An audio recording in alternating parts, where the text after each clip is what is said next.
Somewhere on your block, and you know exactly whose house it was, we called her the Candy Lady. There was a lady selling candy out her front door. No sign, no store, no license, Lord knows.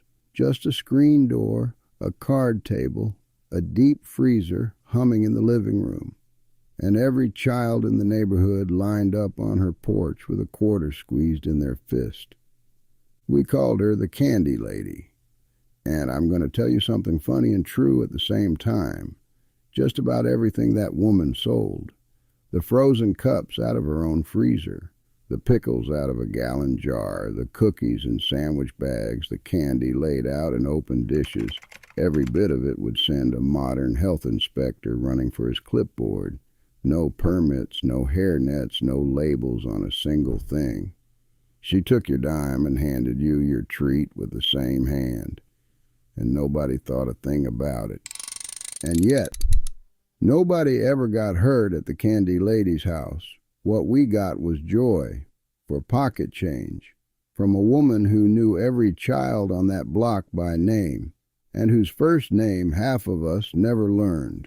Tonight, we're counting down 25 treats from her porch, her window, and her freezer, the ones she made with her own hands, and the penny candy she sold off her counter. Now hold on to your quarter, because I've got some surprises in here. Number 19 is the one treat on this list that really did get banned. And when I tell you what it was, you're going to say, well, yeah, fair enough. Number 9 is the candy they swore up and down killed a famous child off the television.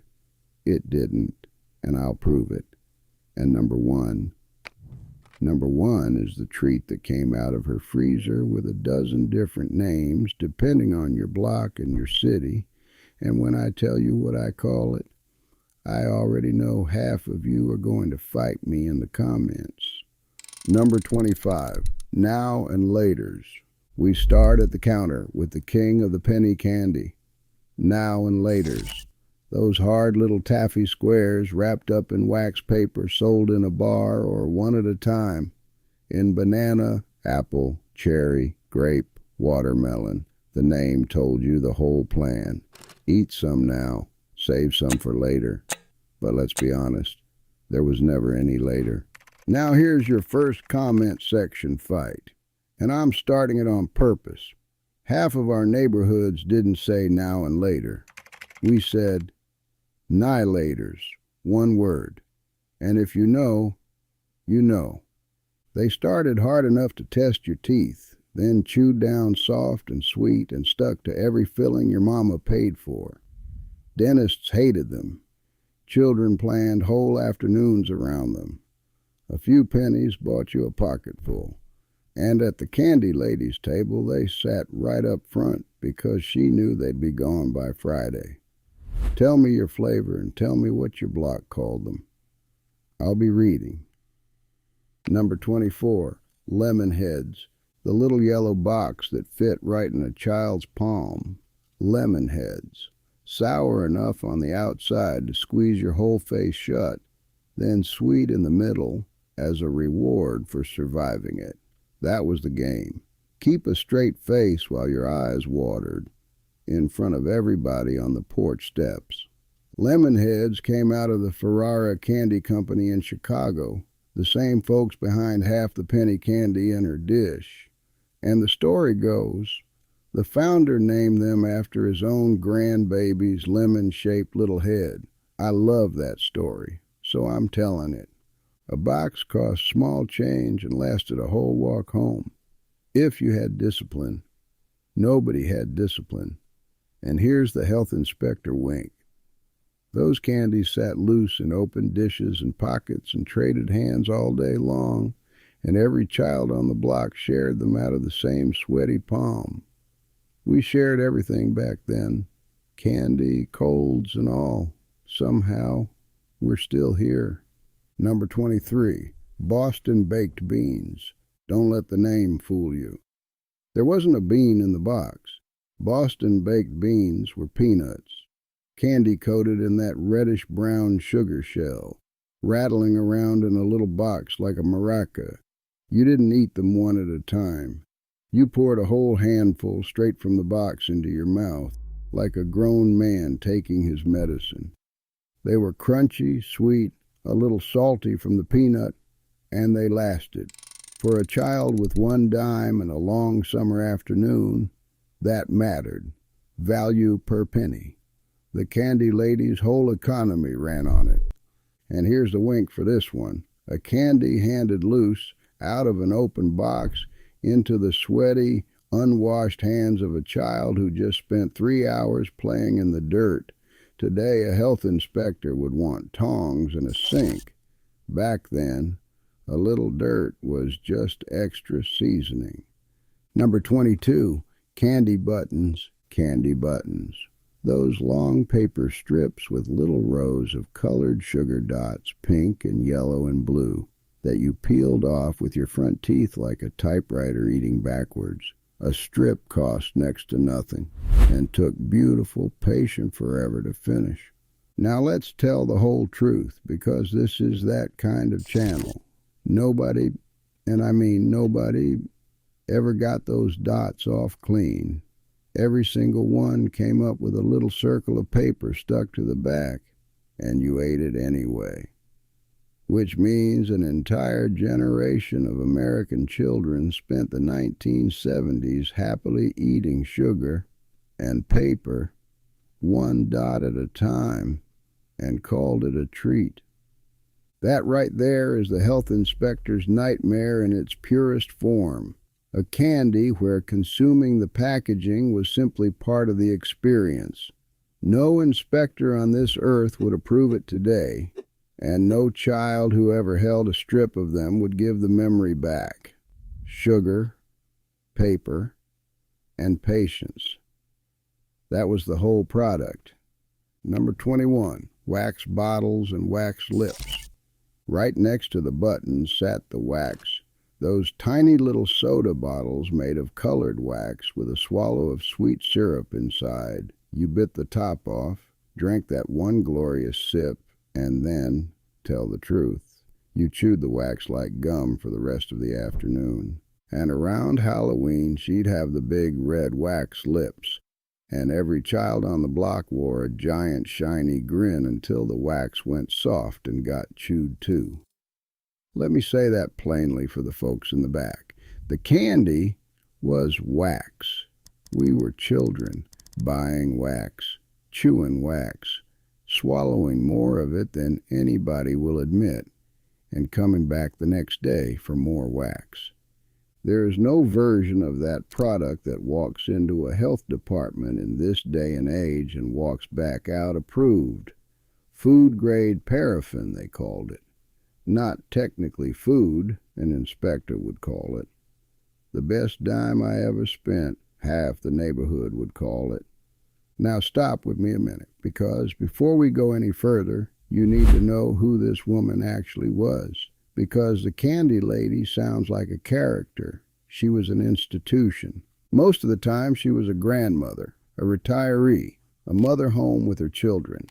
A woman stretching a fixed income or a single paycheck the smartest way she knew how.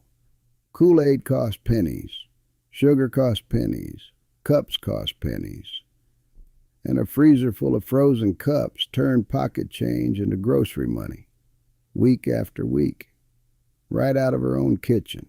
No boss, no storefront, no permission asked. And she didn't come from nowhere. She came from a line. In New Orleans, going back more than a century, free women of color called pralinières sold pralines on the street corners and built independent lives on sugar and pecans. The food scholar Psyche Williams Forson has spent a career documenting how black women turned cooking into commerce when the front door of the economy was closed to them. Chicken dinners sold to train passengers, plates sold out of church basements, and during the Montgomery bus boycott, a cook named Georgia Gilmore sold dinners and pies out of her own kitchen to help fund the movement itself. That's the tradition the candy lady stood in. Quiet, unlicensed, unstoppable. So when I joke about the health inspector, understand what I'm really telling you.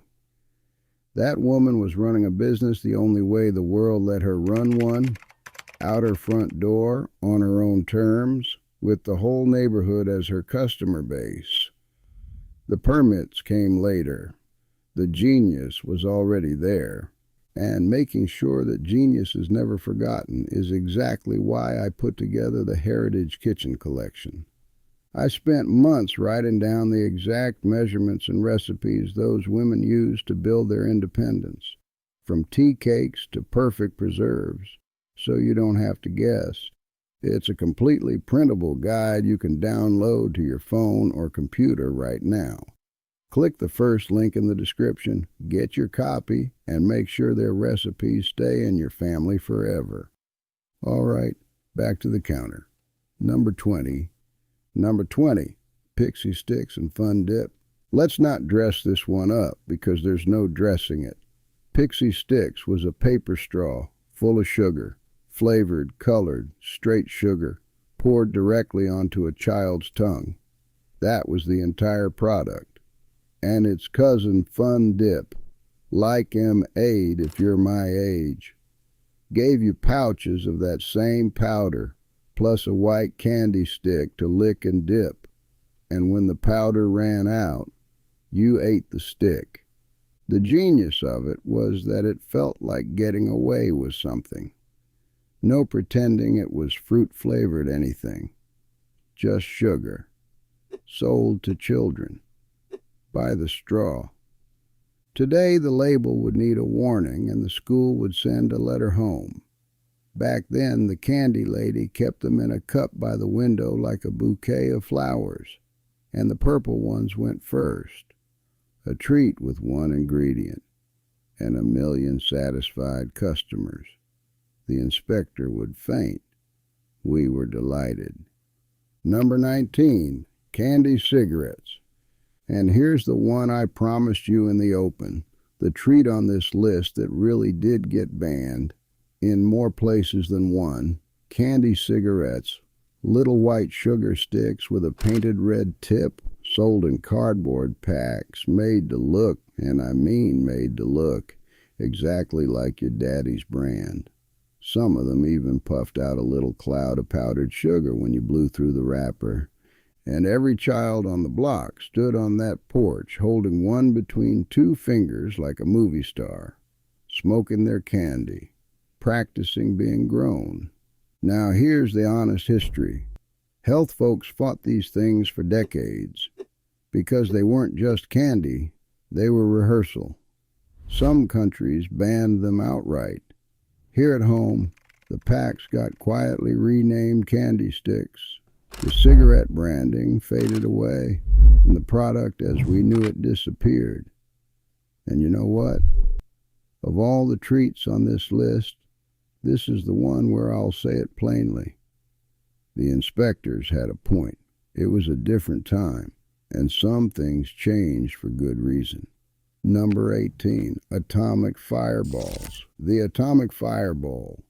The big, round, cinnamon red jawbreaker that came with a dare built right into it. This wasn't candy you enjoyed. This was candy you endured. In public. For respect. That cinnamon heat would build and build until your eyes watered, and the whole porch watched to see if you'd crack. And everybody had the same technique, so don't act brand new. When the fire got too hot, you pulled that wet candy out of your mouth, held it in your bare fingers while you caught your breath, and then put it right back in. Sometimes you handed it to your friend so he could try it. Same candy, same mouth germs, different child. That right there is the moment a modern health inspector leaves his body. A shared, palm-held, saliva-glazed piece of hard candy, passed around a porch like a peace pipe, and a jawbreaker that size was a genuine choking hazard to boot. We knew none of it. We survived all of it. Cinnamon builds character. Number 17, the Peanut Taffy family. Squirrel Nuts, Mary Janes, and BB Bats. Every candy lady's dish had a bottom layer, the old school penny taffy your grandmama grew up on too, squirrel nut zippers. That little caramel with peanuts worked right through it. Mary Jane's, the peanut butter and molasses chew in the yellow wax wrapper, a candy so old it fought in both world wars, and B.B. Bats, the banana taffy sucker flat on a paper stick, 2 for a penny back in the day. These were the value plays. They chewed slow, lasted long, and pulled at your teeth like they were charging rent. Grown folks bought them for the memory. Children bought them because a nickel became a fistful. Here's the wink. Penny taffy, wrapped in nothing but a twist of wax paper, sitting in an open dish that every child on the block had already pawed through hunting for their favorite. Today, an inspector would want that dish behind glass and a pair of tongs on a chain. Back then, the digging was half the fun. Number 16, Sugar Daddy. The Sugar Daddy, a flat slab of hard caramel on a stick, and the single greatest test of dental work ever sold for a dime. This was the marathon candy. You didn't eat a Sugar Daddy so much as negotiate with it all afternoon long, softening it in your jaw one corner at a time while it did its level best to take a filling as a souvenir. Leave it in your pocket in July, and it came out soft as taffy, wrapper stuck for life. Leave it in the ice box, and it came out hard enough to drive nails. The candy lady loved them because they kept children happy for hours. Best babysitter a dime ever bought. Dentists loved them too, for entirely different reasons. There's a joke that this candy put more dental students through school than the GI Bill, and I'm only halfway joking. One stick, one slab, one long, sticky, glorious afternoon. Some of us are still finding caramel in our molars from 1974. Number 15, Chico Stick. The Chico Stick. And let's clear up 50 years of confusion right now. No chicken, never any chicken. Just a crunchy, honeycomb stick of peanut butter and toasted coconut, dusted orange, that crumbled the second you bit it and rained crumbs down your shirt like sweet gravel. It came out of Texas from the Atkinson candy folks, and the story goes the name just sounded catchy, like a drumstick. And it stuck. It was cheap. It was big for the money. And that peanut butter middle was rich enough to hold a hungry child until supper, which on some blocks was half the point of the candy lady in the first place. Here's your wink, a candy that looks like fried chicken and crumbles into a million sticky pieces, handed without a wrapper to a child who's going to wipe their hands on their jeans and grab the porch rail on the way down the steps. The sanitation board would shut it down twice. We just dusted off our shirts. Stop with me again, because we've been laughing about health inspectors, and now I need to tell you what that house on the block actually was. The candy lady's house was the watched house, the known house. When you were at her door, somebody's eyes were on you, somebody who knew your name, your mama's name, your grandmama's church, and what time you were supposed to be home. You could not act a fool at the candy lady's house, because word would beat you to your own front door. She was the neighborhood's early warning system, wrapped in an apron. And she ran the most generous credit department in America. Come up a nickel short, and she'd wave you on through. Catch me next time, baby. And here's the thing. Everybody did catch her next time. Children who wouldn't return a library book paid the candy lady faithfully, because her trust meant something. Some of them she fed quietly. On the days a treat was really a meal, and she never said a word about it to anybody. That was the village people talk about, not a slogan, an address. A health inspector walks into that house and sees violations. I look at that house and see infrastructure. child care, small business, neighborhood watch, and a food pantry, all run by one woman off a card table. And the government never spent a dime on any of it. They don't make a permit for what she was. Now, back to the counter. Number 14, the big jar dill pickle. On every candy lady's counter sat the monument, the gallon glass jar of whole dill pickles, big as your forearm, floating in that cloudy brine like trophies. A quarter bought you one, fished out and handed over wrapped in wax paper, foil, or a paper towel, still dripping. And the connoisseurs had upgrades. Hot sauce shaken down into the middle, or the classic move, a now and later tucked down in the pickle's heart, so the sweet melted into the sour while you ate your way to it. Sweet, salty, sour, and cold.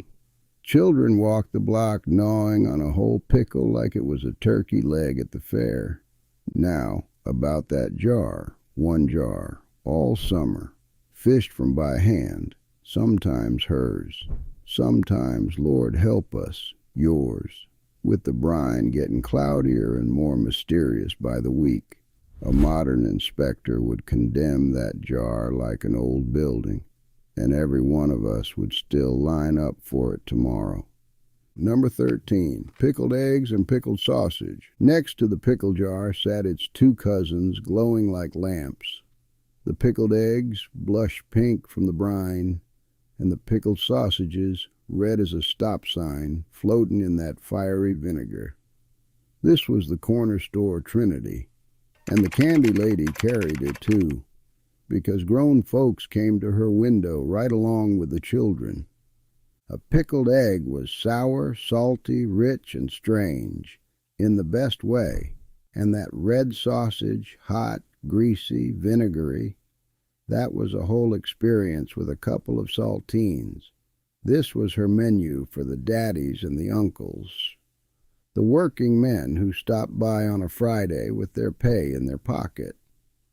The wink writes itself, meat and eggs, unrefrigerated, in a jar on a counter, in July, for months, fished out by hand. Every food safety rule in the modern book weeps, but that vinegar brine was doing real preservation work the old way. Our people understood the chemistry long before anybody printed a regulation about it. Number 12, the quarter bag of hot chips. Not everything at her house was sweet. She kept the heat too. The quarter bags, hot fries, hot chips, the barbecue corn chips. And if you're from St. Louis, say it with your chest, red hot riplets. And for the grown-mouthed children, pork rinds with hot sauce shaken right in the bag, top rolled down, given a good shake like a maraca. The ritual was universal and non-negotiable. Eat the chips, then tip the bag straight up and pour the crumb dust into your mouth. Then go on and admit it. Lick the red seasoning off every finger, one at a time, in order.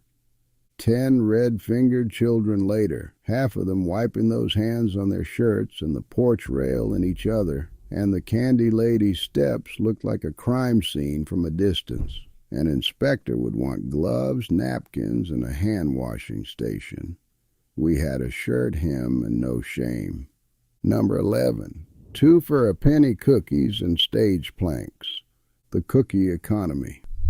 On her counter sat the jar of loose butter cookies, the round ones with the hole in the middle that you wore on your finger like a ring and ate down to the knuckle.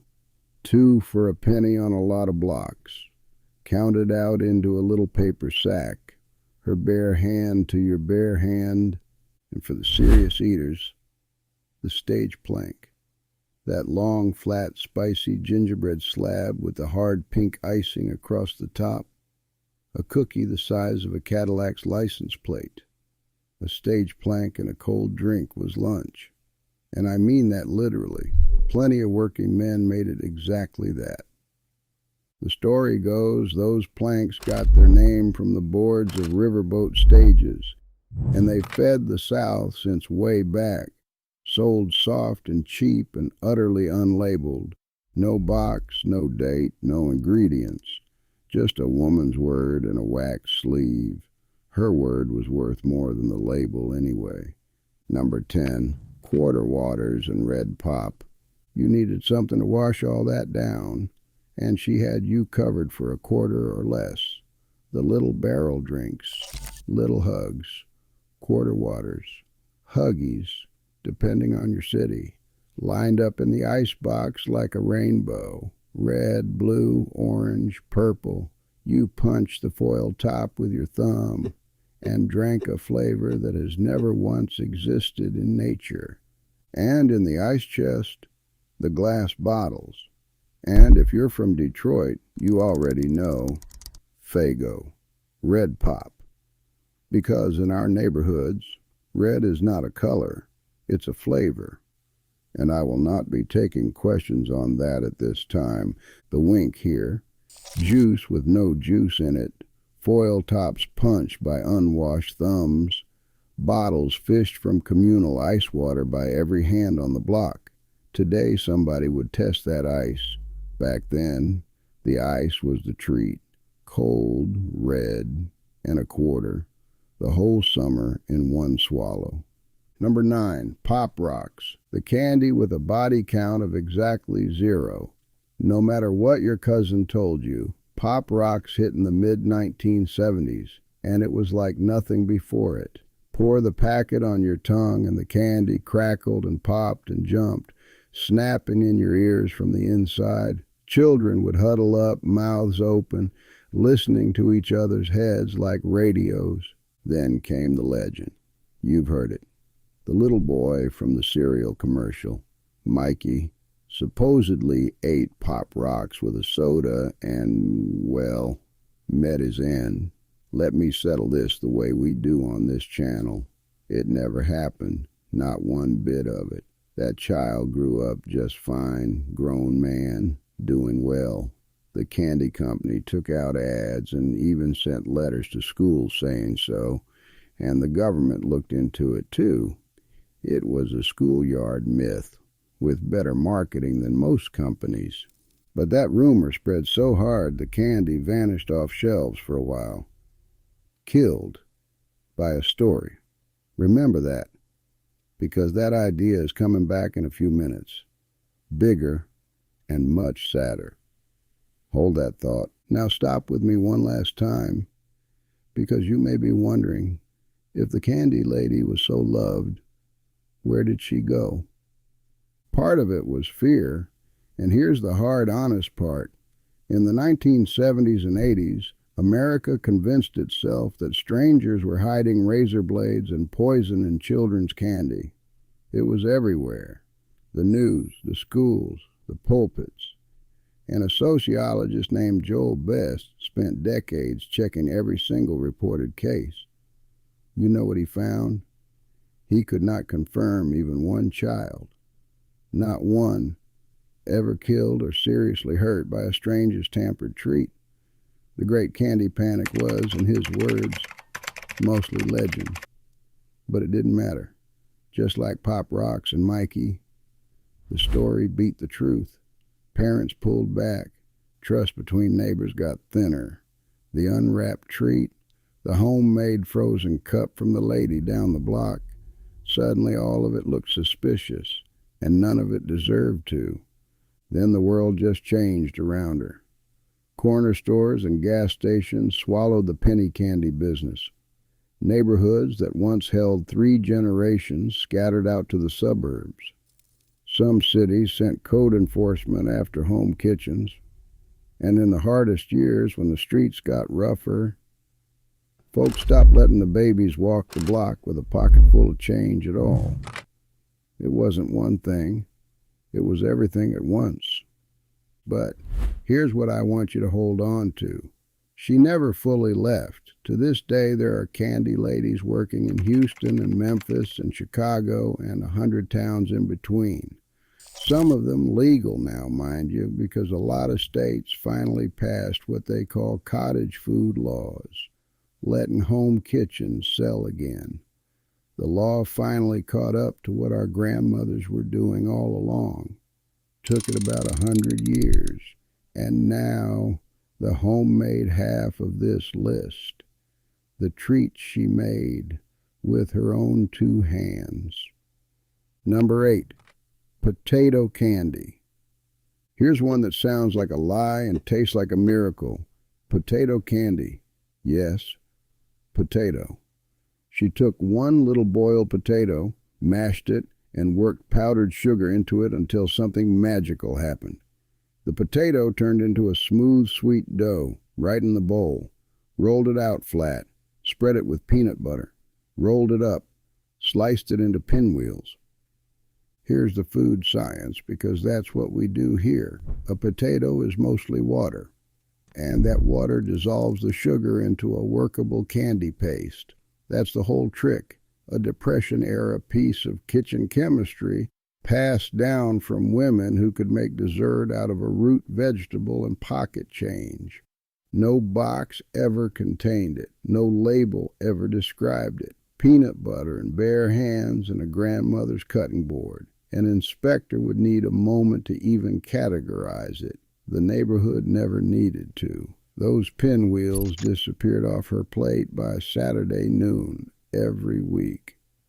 Number 7, popcorn balls. The popcorn ball, a sphere of popped corn glued together with hot molasses or corn syrup, pressed into shape by hand, and wrapped in a twist of wax paper, sticky, sweet, crunchy, chewy, and roughly the size of a child's whole head. Now picture the manufacturing process, and hold your clipboard steady. A dish pan of popcorn, a pot of syrup heated to lava, and a woman shaping each ball with her buttered bare hands, fast before it's set. Hot sugar work, open kitchen, no gloves, no hairnet, no permit. Every ball literally handmade, and you could sometimes see the proof of it in the surface. Around Halloween and Christmas, her kitchen turned into a popcorn ball factory, and children carried them around gnawing like beavers for an hour apiece. It was the treat panic era America later turned suspicious of, the unwrapped, homemade gift. And we told you already how true those fears turned out to be. Not very. The popcorn ball was innocent. It always was. Number 6, the pickle with the peppermint stick. Now we enter the genius zone. The treat she didn't just sell, but invented out of what was on the counter. Exhibit 1, the dill pickle with a peppermint stick stabbed down the middle. If you've never seen it, I know how it sounds. If you grew up with it, your mouth is watering right now. You cored a soft peppermint stick down into a fat, sour pickle, and then you sucked on it, and that porous peppermint pulled the salty brine up through the candy like a straw. So every draw was sweet and sour and salty and cold all at once. Down south, generations of our folks swore by it, and food writers have been trying to explain it to the rest of the country for years. Sweet and sour candy in a lab-tested pouch sells for $4 today.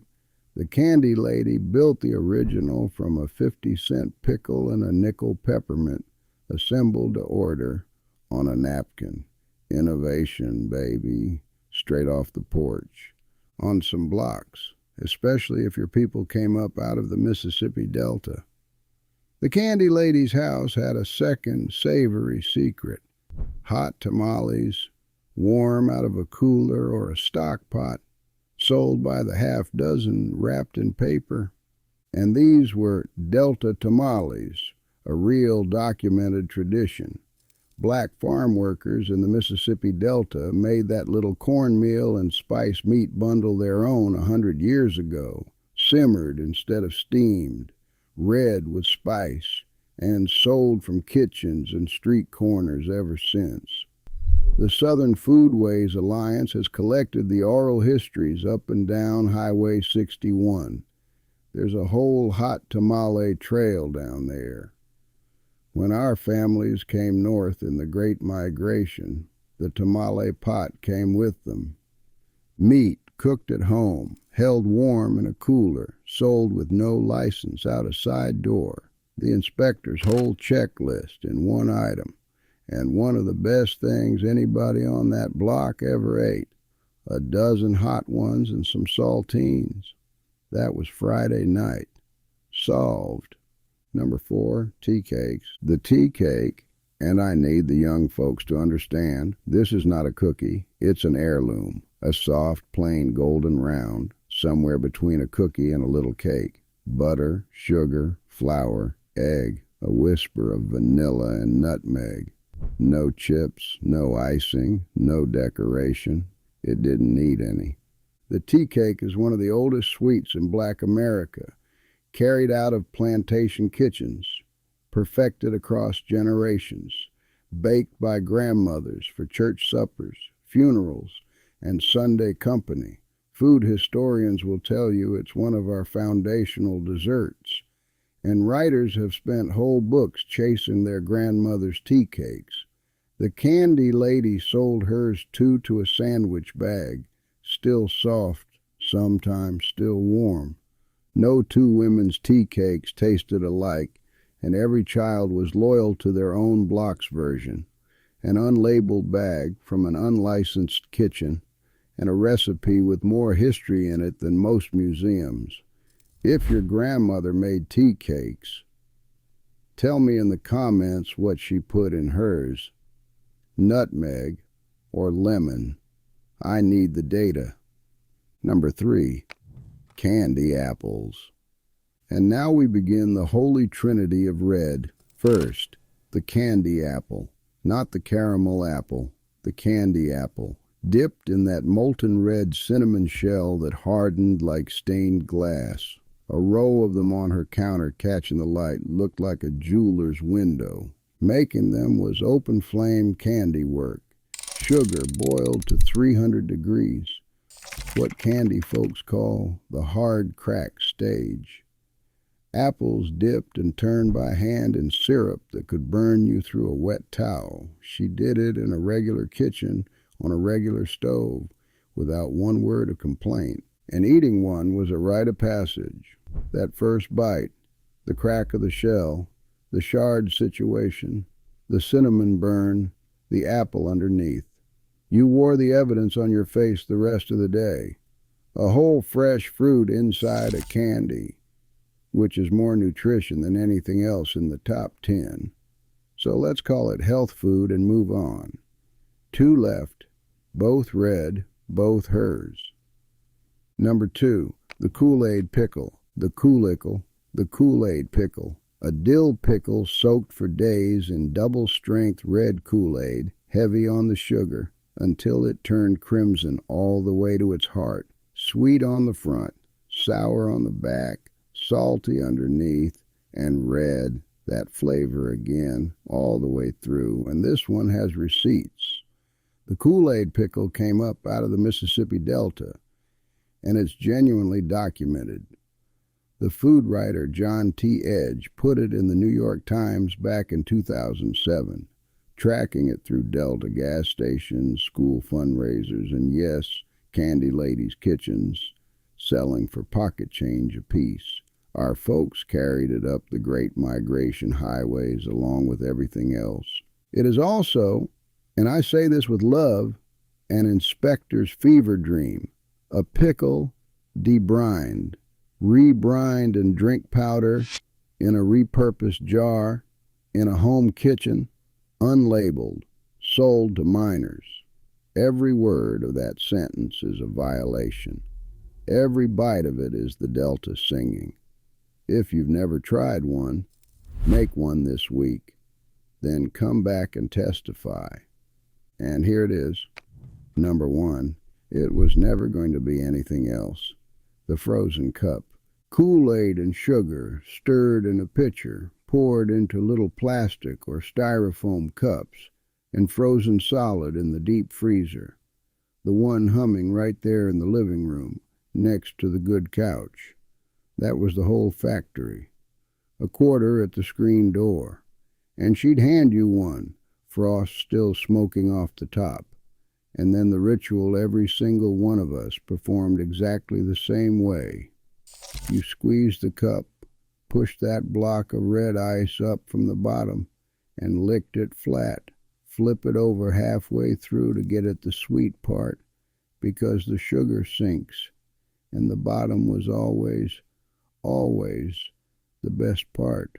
Every child in America discovered that law of physics independently, one cup at a time. She had her variation, fruit cocktail frozen right in, so pineapple chunks appeared like prizes.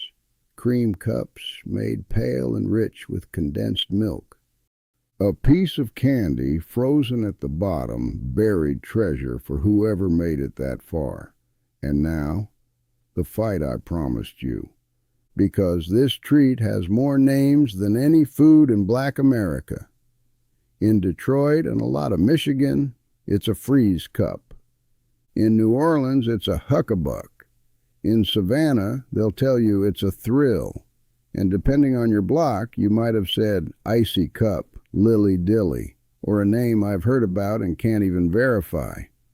Same cup, same quarter, same joy, different name on every block in America. So drop yours in the comments with your city, and let's build the map right now.